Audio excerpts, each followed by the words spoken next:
Allez, rebonjour. La première vue n'est pas la meilleure, mais on voulait vous montrer l'entrée. L'entrée par laquelle on arrive dans la propriété. Bon, c'est vraiment le bazar. Ça fait Manouche-Land, comme dit ici bien Justine. Ouais.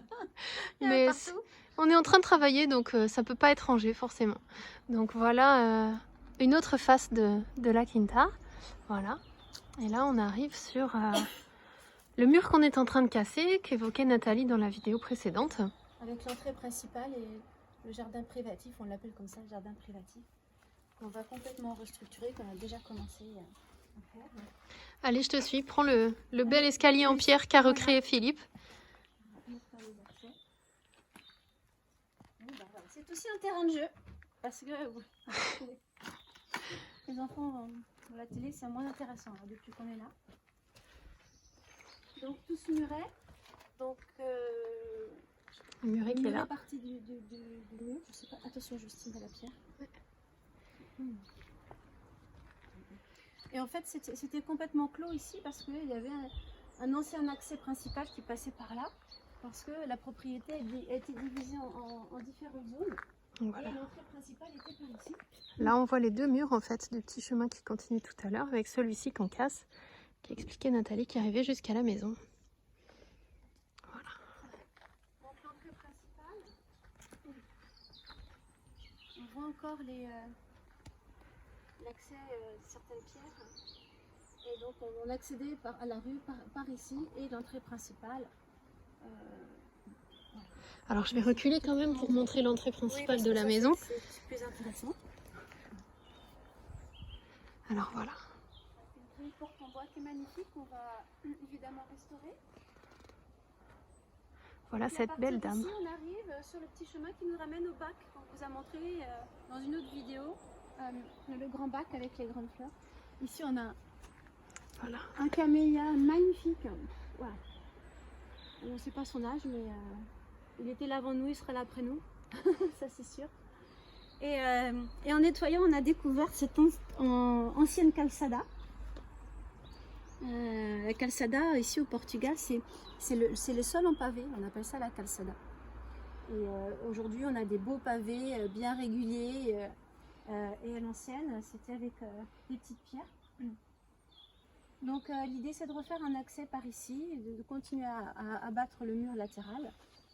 Et puis ici, de nous refaire une terrasse sous la cuisine. Et puis, quand on retourne, on a commencé à faire un potager parce que c'est un des projets aussi de cette quinta, c'est de cultiver nos légumes. Et ici, le climat s'y prête particulièrement. Et on a eu nos propres pastèques. C'est quand même un kiff pour des Bretons à l'origine et puis des Orléanais. De pouvoir cultiver et manger ses propres pastèques. Donc il faut dire que le climat s'y prête particulièrement, tu as mentionné, mais je complète, on a une terre aussi qui est incroyable ici. Voilà, quand on la travaille, quand on la regarde, elle est bien noire, elle est légère, c'est génial. Il reste encore des cultures, où il y a du travail de nettoyage des arbres. On a encore ici deux magnifiques camélias, avec des couleurs, on a ici les rosés magnifiques. Enfin, vous verrez au fur et à mesure. On a encore un citronnier là. Il n'y a plus de concombres dans le citronnier. On a eu des pieds de concombres qui ont tellement poussé qu'ils sont allés jusque dans le citron, dans le citronnier. Et puis bah, là, on a différentes, on fera un peu plus de détails sur le potager. On regarde ce qui pousse moins bien. On apprend. La patate douce, la première patate douce qu'on a récoltée, 1,8 kg et quelques. Une patate. Donc là, je pense qu'on va avoir des beaux trésors et de quoi faire de la soupe cet hiver. Et puis voilà, on a fait d'autres expériences. Il y a une petite lévada encore dans le fond aussi. On a voulu s'amuser avec, mais c'est un peu plus difficile à gérer cette zone-là. Donc oui, on a un petit peu de travail là-dessus. Voilà, quand on voit l'entrée, ça motive. Donc l'année de construction de cette belle bâtisse, 1758. Donc respect aux constructeurs, on découvre des techniques anciennes d'une simplicité et d'une ingéniosité qui nous inspirent à ne pas faire n'importe quoi. Comme celle que tu me partageais ce matin, que tu as Voilà. remarqué. Pour, au lieu de mettre des chevilles en plastique, des trucs qui tiennent pas, qui se Et de cassent, percer la pierre. et de percer la pierre, en fait, il y a un morceau de bois dans la pierre qui permet de percer et de faire tenir quelque chose dessus. Voilà. Donc, ils ont percé la pierre en rond, inséré un morceau de chêne rond du même diamètre, et c'est dans ce chêne qu'on vient mettre les fixations aussi bien des fenêtres que des étagères, que du fil à linge.